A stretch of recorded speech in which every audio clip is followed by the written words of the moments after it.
السلام علیکم. مینگل اب یوٹیوب چینل پر جاوید شاہ ناظرین تلخ و شیری کے ساتھ حاضر خدمت ہے. ناظرین، ہم نے ایم کیو ایم کی سیاست کے حوالے سے گزشتہ دنوں بھی ایک پروگرام کیا تھا اور ہم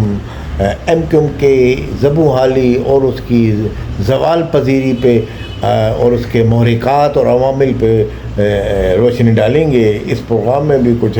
حالات بیان کریں گے. تو اس صورتحال میں آج ایم کیو ایم جس دورائے پہ کھڑی ہے، جہاں عوام ایم کیو ایم کو ووٹ دے کے عوام اپنے مسائل کے لیے آواز بلند کر رہی ہے، اور ایم کیو ایم اپنی پوزیشن وہ اس میں نہیں ہے جس میں پوزیشن ایم کیو ایم ہوتی تھی کہ عوام کے مسئلے مسائل کو حل کرنے میں. اب اس صورتحال میں الطاف حسین کی جو ایم کیو ایم ہے اس کو یاد کیا جاتا ہے. تو ہم یہ سمجھتے ہیں کہ اگر پاکستان میں یہ کہا جاتا ہے کہ جناب وہ ایم کیو ایم کی جو سیاست ہے یا ایم کیو ایم کے الطاف حسین کی جو ایم کیو ایم تھی اس کو یعنی کہ ایجنسی نے تباہ کر دیا یا اسٹیبلشمنٹ نے تباہ کر دیا، تو ناظرین اس صورتحال پہ ہم ماضی میں جائیں گے کہ پاکستان کے اندر جب کوئی جماعت بنتی ہے پاکستان کے اندر تو آدمی اسی پاکستان میں ہی بنتی ہے، اس کا پودا لگتا ہے. یعنی کہ ایم کیو ایم کا طریقہ کار یہ تھا کہ ایم کیو ایم نے اپنی جماعت بنانے سے پہلے اپنا ٹیکہ بٹھایا شہر میں، اور ایم کیو ایم کے نوجوان اس میں شامل ہو گئے اور وہ اس طریقے سے پاورفل اپنی طاقت دکھاتے تھے جو کوئی ڈھکی چھپی بات نہیں ہے. بہرحال ایم کیو ایم کے سیکٹر لیول یونٹ لیول سے معاملات شروع ہوئے اور وہ چلتے چلتے اتنا ترقی ہوئی کہ صوبہ سندھ کے بلکہ پاکستان کی سطح پر بعد میں پہنچ گئے، مگر صوبہ سندھ کے یعنی کہ سیکٹر وائز یونٹ وائز اتنے دفاتر کھل گئے اور نوجوان نسل میں ایم کیو ایم ایک بلند ترین نام لے کے اپنا قائم ہو گئی اور پھر ایوانوں میں پہنچی، جیسا کہ آپ نے کہا دیکھا، اور ایم کیو ایم اپنے ایک مخصوص لباس میں پجامے کرتے میں ایوان میں پہنچی. لوگوں نے کہا کہ بھئی یہ کون سی